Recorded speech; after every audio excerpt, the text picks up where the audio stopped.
આયુષ્માન આરોગ્ય મંદિરનું લોકાર્પણ, વિકાસની નવી હરણફાળ. ગુજરાતના વિકાસના પથ પર આગળ વધી રહેલા વાવથરા જિલ્લાના દિયોદર તાલુકામાં આરોગ્ય ક્ષેત્રે મહત્વનું પગલું ભરાયું છે.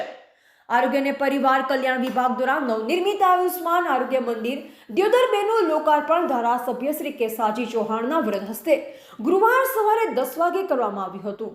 વિક્રમ સંવત 2082 કારતક વદ નોમના પવિત્ર દિવસે આ કાર્યક્રમ યોજાયો. આ પ્રસંગે દિયોદર તાલુકાના બોડા, ગોદા અને દિયોદર શહેરમાં બનાવવામાં આવેલા આયુષ્માન આરોગ્ય મંદિરનું પણ એક સાથે લોકાર્પણ કરાયું હતું.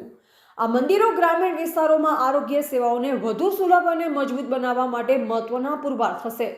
કાર્યક્રમમાં શ્રી ડોક્ટર R.M. સ્વામી, ભાજપ મહામંત્રી ભરતભાઈ સોનપુરા, ભવાનજી ઠાકોર, નાગજીભાઈ દેસાઈ, ભારત વિકાસ પરિષદના પ્રમુખ જે.સી. ત્રિવેદી, મંત્રી Anilbhai Parmar, Popatbhai Panchal, Pradeepbhai Mehta, Anupji Thakor, Manubhai Rathod, doctor Yogeshbhai Prajapati, MPHS Jayeshbhai Patel, CHO Srushtiben Chaudhary, MPHW Bhomeshbhai Gohil, FHW Artiben Joshi તેમજ આશા વર્કરો સહિત મોટી સંખ્યામાં નાગરિકો અને આરોગ્ય કર્મીઓ ઉપસ્થિત રહ્યા હતા. આયુષ્માન આરોગ્ય મંદિર દ્વારા સ્થાનિક લોકોને પ્રાથમિક આરોગ્ય સેવાઓ, તપાસ, દવા અને જાગૃતિ કાર્યક્રમો મળી રહેશે, જે વિકાસની આ હરણફાળને વધુ ગતિ આપશે. બ્યુરો રિપોર્ટ અનુપ ઠાકોર, ક્ષત્રિય જ્યોત ન્યૂઝ, દિયોદર.